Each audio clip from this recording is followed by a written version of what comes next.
Hi മകളെ, 9ാം ക്ലാസ്സിലെത്തി. പക്ഷേ ഇപ്പോഴും 8ാമത്തെ ചാപ്റ്റർ അറിയില്ല എന്ന് പറയുന്ന കുട്ടികളോടാണ് എനിക്ക് പറയാനുള്ളത്. ഈ ഒരു കുഞ്ഞു വീഡിയോയിലുണ്ട് ഈ ചാപ്റ്ററിൻ്റെ മുഴുവൻ കാര്യങ്ങളും. പല കുട്ടികൾക്കും ടഫാകുന്ന പല ചോദ്യങ്ങളും ഞാൻ ഈ പറയുന്ന ഒരൊറ്റ കോൺസെപ്റ്റിലൂടെ നിങ്ങൾക്ക് പഠിച്ചെടുക്കാൻ പറ്റുകയും ചെയ്യും. സോ വീഡിയോയിലേക്ക് പോകുന്നതിന് മുമ്പ് നിങ്ങൾ ആദ്യമായിട്ടാണ് ഈ ചാനൽ കാണണമെങ്കിൽ സബ്സ്ക്രൈബ് ചെയ്യാൻ മറക്കരുത്. ഈ വീഡിയോ മുഴുവനും കണ്ടതിന് ശേഷം നിങ്ങൾക്ക് ഇത് കണ്ടിട്ട് എന്താണ് ഫീൽ ചെയ്തത് എന്ന് ഒരു കാരണവശാലും നിങ്ങൾ കമൻറ്റ് ചെയ്യാൻ മറക്കരുത്. കാരണം നിങ്ങളുടെ കമൻറ്റാണ് എനിക്ക് കിട്ടുന്ന ഏറ്റവും വലിയ ഊർജ്ജം എന്ന് പറയുന്നത്. പ്രിയപ്പെട്ട മക്കളെ, ഇവിടെ നിങ്ങളൊരു സർക്കിൾ കാണുന്നുണ്ടല്ലേ, അഥവാ ഒരു വൃത്തം. ആ വൃത്തത്തിൻ്റെ യെല്ലോ കളർ നിങ്ങൾ കണ്ടോ? അതാണ് ശരിക്കും അതിൻ്റെ ഏരിയ എന്ന് പറയുന്നത്. രണ്ടാമതായിട്ട് ആ സർക്കിളിൻ്റെ ചുറ്റുമായിട്ട് ഒരു വളയം അല്ലെങ്കിൽ ഒരു എന്താ പറയുക, ഒരു നീല കളറിൽ നിങ്ങൾക്കൊരു സർക്കിളിൻ്റെ ഷേപ്പ് കാണാൻ പറ്റും. അതിനെയാണ് നമ്മൾ പെരിമീറ്റർ അഥവാ ചുറ്റളവ് എന്ന് പറയുന്നത്. ഈ കാണുന്ന ചാപ്റ്ററിൽ ആകെ 2 കാര്യങ്ങളെ പഠിക്കാനുള്ളൂ: ഏരിയ കണ്ടുപിടിക്കാനും അതോടൊപ്പം തന്നെ പെരിമീറ്റർ കണ്ടുപിടിക്കാനും, അഥവാ പരപ്പളവും ചുറ്റളവും കാണുക. 2 ഇക്വേഷൻ ഞാൻ ഇപ്പോൾ തന്നെ പറഞ്ഞുതരാം. ഒരു സർക്കിളിൻ്റെ ഏരിയ കണ്ടുപിടിക്കാൻ പറഞ്ഞാൽ നിങ്ങൾ യൂസ് ചെയ്യേണ്ട ഇക്വേഷൻ ആക്കണം ഈ കാണുന്ന πr² എന്ന് പറയുന്ന ഇക്വേഷനാണ്. അതിൽ പൈൻ്റെ വാല്യൂ 3.14 ആണ്. ആൻഡ് ആർ എന്ന് പറഞ്ഞാൽ റേഡിയസ് അഥവാ ആരമാണ്. എന്നാൽ ചുറ്റളവ് കണ്ടുപിടിക്കാനാണെങ്കിലോ 2πr അഥവാ 2 × π എന്ന് പറഞ്ഞാൽ 3.14 × r റേഡിയസ് ആണ്. നിങ്ങൾക്കറിയാം 2 × r എന്ന് പറഞ്ഞാൽ ഡയമീറ്റർ അഥവാ വ്യാസമാണ്. അപ്പോൾ ഇതേ ഇക്വേഷൻ തന്നെ നിങ്ങൾക്ക് വേണമെങ്കിൽ dπ ആയിട്ടും യൂസ് ചെയ്യാവുന്നതാണ്. അപ്പോൾ പെരിമീറ്റർ അഥവാ ചുറ്റളവ് കാണാൻ 2 ഇക്വേഷനുകൾ നിങ്ങൾക്ക് യൂസ് ചെയ്യാം: 2πr ഓർ d × π. അപ്പോൾ ഇത്ര കാര്യങ്ങൾ പഠിച്ചു കഴിഞ്ഞാൽ ഈ ചാപ്റ്റർ മുഴുവൻ പഠിച്ചു കഴിഞ്ഞു. ചെറിയൊരു എക്സാമ്പിൾ കാണിച്ചു തരാം. ഈ കാണുന്ന സർക്കിളിൻ്റെ റേഡിയസ് നിങ്ങൾക്ക് കാണാൻ പറ്റും 3 സെൻറ്റിമീറ്റർ ആണ്. എങ്കിൽ ഇതിൻ്റെ ഏരിയ എന്ന് പറഞ്ഞാൽ എത്രയാണ്? π × r², ദാറ്റ് ഈസ് π × 3². അതായത് π × 9, ദാറ്റ് ഈസ് 9π cm². അതാണ് ഇതിൻ്റെ ഏരിയ എന്ന് പറഞ്ഞത്. ഇത്ര എഴുതിയാൽ നിങ്ങൾക്ക് ഫുൾ മാർക്കാണ്.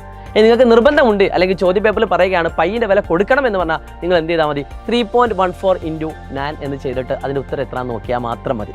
ക്ലിയർ ആണല്ലോ? ഇനി ഇതേ സർക്കിൾ അഥവാ വൃത്തത്തിൻ്റെ ചുറ്റളവ് കാണാനാണ് ചോദിച്ചതെങ്കിലോ നിങ്ങൾക്ക് 2 വഴികളുണ്ട്. ഒന്നെങ്കിൽ റേഡിയസ് വെച്ചുകൊണ്ട് തന്നെ ആൻസർ ചെയ്യാം. 2 × π × 3, ദാറ്റ് ഈസ് 6 × π സെൻറ്റിമീറ്റർ. അവിടെ സ്ക്വയർ ഇടേണ്ട ആവശ്യമില്ല, കാരണം യൂണിറ്റ് സെൻറ്റിമീറ്ററിലാണ്. മീറ്ററിലാണെങ്കിൽ മീറ്റർ. അങ്ങനെയാണെങ്കിൽ ഇതേ ഇക്വേഷൻ തന്നെ നമുക്ക് ഇതേ ഉത്തരം തന്നെ മറ്റൊരു ഇക്വേഷൻ അഥവാ d × π വെച്ചിട്ട് കണ്ടുപിടിക്കാമെന്ന് ഞാൻ പറഞ്ഞു.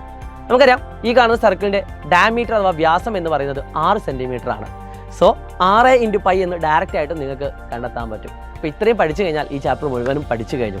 പക്ഷേ പലപ്പോഴായിട്ടും ഒരു കുട്ടി നേരിടുന്ന ഒരു പ്രധാന പ്രശ്നം എന്താണെന്ന് വെച്ചാൽ, സാർ ഇതൊക്കെ ഞാൻ പഠിച്ചു കഴിഞ്ഞു, പക്ഷേ പരീക്ഷയ്ക്ക് വരുന്ന സമയത്ത് എങ്ങനെ ചെയ്യണമെന്ന് അറിയില്ല. അവിടേക്കാണ് ഞാൻ മറ്റൊരു കിടിലൻ എക്സാമ്പിളുമായിട്ട് നിങ്ങളുടെ മുന്നിലേക്ക് എത്തുന്നത്. പ്രിയപ്പെട്ട മക്കളെ, ഈ ഒരു എക്സാമ്പിളാണ് ഈ ചാപ്റ്ററിലെ ഏറ്റവും ഇമ്പോർട്ടൻ്റ് ആയിട്ടുള്ള എക്സാമ്പിൾ എന്ന് പറയുന്നത്. ഇതിലുണ്ട് നമ്മൾ ചാപ്റ്ററിൽ പഠിക്കേണ്ട എല്ലാ പ്രധാനപ്പെട്ട ഐഡിയകളും എന്ന് പറയുന്നത്. സോ ഇവിടെ നിങ്ങൾക്കൊരു ചിത്രം കാണാൻ പറ്റും. ഒരു സ്ക്വയർ അഥവാ സമചതുരം, അതിൻ്റെ ഉള്ളിൽ കറക്റ്റ് എല്ലാ ഭാഗത്തും തൊട്ടുകൊണ്ട് ഒരു സർക്കിൾ, ഒരു വൃത്തം കാണാൻ പറ്റും. ആ സ്ക്വയറിൻ്റെ ഉള്ളിലായിട്ട് ഒരു 4 കോർണറുകളിലായിട്ട് നിങ്ങൾക്ക് യെല്ലോ ഷെയ്ഡ് കാണാൻ പറ്റും. പരീക്ഷയ്ക്ക് ചോദിക്കുന്ന ചോദ്യം എന്താണെന്ന് വെച്ചാൽ, ആ കാണുന്ന യെല്ലോ ഷെയ്ഡ് ചെയ്ത ഭാഗത്തിൻ്റെ ഏരിയ അഥവാ പരപ്പളവ് എത്ര എന്നായിരിക്കും ക്വസ്റ്റ്യൻ ഉണ്ടാവുക. അപ്പോൾ നമ്മൾ പഠിച്ചത് ആകെ 2 ഇക്വേഷനാണ്. ഇത് ഉപയോഗിച്ചുകൊണ്ട് എങ്ങനെ ഈ കാണുന്ന ചോദ്യത്തിന് ഉത്തരം എഴുതാം? പ്രിയപ്പെട്ട മക്കളെ, ആദ്യം തന്നെ നിങ്ങളെ മനസ്സിലേക്ക് കൊണ്ടുവരേണ്ടത് അതിൽ ഏറ്റവും വലിയ ഫിഗർ ആയിട്ടുള്ള സ്ക്വയർ ആണ്. ആ സ്ക്വയറിൻ്റെ ഉള്ളിലാണ് ആ സർക്കിൾ ഉള്ളത്. അതുകൊണ്ട് ആ സ്ക്വയറിൻ്റെ ഉള്ളിൽ നിന്ന് ഞാൻ ആ സർക്കിൾ ഇങ്ങോട്ട് എടുത്ത് മാറ്റുകയാണെങ്കിൽ എനിക്ക് എന്ത് കിട്ടും? യെസ്, നമ്മളോട് കണ്ടുപിടിക്കാൻ പറഞ്ഞ ആ ഉത്തരം കിട്ടും. ആ യെല്ലോ ഷെയ്ഡ് ചെയ്ത ഭാഗം അവിടെ തന്നെ ബാക്കിയുണ്ട്. ഇത് തന്നെയാണ് നമ്മുടെ ഐഡിയ. ഏത് ചോദ്യം വന്നാലും ഏറ്റവും വലിയ ഷേപ്പിൽ നിന്ന് അതിൻ്റെ ഉള്ളിൽ അടങ്ങിയിരിക്കുന്ന ഷേപ്പ് കുറയ്ക്കുകയാണെങ്കിൽ ഇതുപോലെ കോർണറുകളിൽ ബാക്കിയുള്ള ചിത്രങ്ങളുടെ ഏരിയ അഥവാ പരപ്പളവ് നമുക്ക് കിട്ടുന്നതാണ്. സോ ഇവിടെ നമ്മൾ യൂസ് ചെയ്യുന്ന equation area of square minus area of circle അഥവാ സമചതുരത്തിൻ്റെ പരപ്പളവിൽ നിന്നും ആ വൃത്തത്തിൻ്റെ പരപ്പളവ് സബ്സ്ട്രാക്ട് ചെയ്യുക അഥവാ കുറച്ചാൽ നമുക്ക് ആൻസർ ആണ്. സോ ഈ കാണുന്ന ചോദ്യത്തിന് ഉത്തരം നമുക്ക് എങ്ങനെ ചെയ്യാം? ഇതിന് വേണ്ടിയിട്ട് ഞാൻ സിമ്പിളായിട്ടുള്ളൊരു ഐഡിയ യൂസ് ചെയ്യുകയാണ്. നിങ്ങൾക്കറിയാം ആ സർക്കിളിൻ്റെ റേഡിയസ് എന്ന് പറയുന്നത് ഞാൻ എഴുതി വെച്ച r ആണ്. അതിനെ ഞാൻ ഒന്നുകൂടി ഇങ്ങോട്ട് നീട്ടിയാൽ അത് ഡയമീറ്റർ അഥവാ വ്യാസമായി. അതുകൊണ്ട് ഞാൻ അതിനെ 2r എന്ന് വിളിക്കുന്നു. ഡയമീറ്ററിനെ 2r എന്ന് വിളിക്കുന്നു. ആ സെയിം 2r തന്നെയാണ് ആ കാണുന്ന സ്ക്വയറിൻ്റെ ഒരു സൈഡ് എന്ന് പറയുന്നത്. സോ ആ കാണുന്ന സമചതുരത്തിൻ്റെ ഒരു വശം 2r ആണ്. സോ ഒരു സ്ക്വയറിൻ്റെ ഏരിയ എന്ന് പറഞ്ഞാൽ സൈഡ് ഇൻറ്റു സൈഡ് അഥവാ വശം ഇൻറ്റു വശം. എന്ത് കിട്ടും?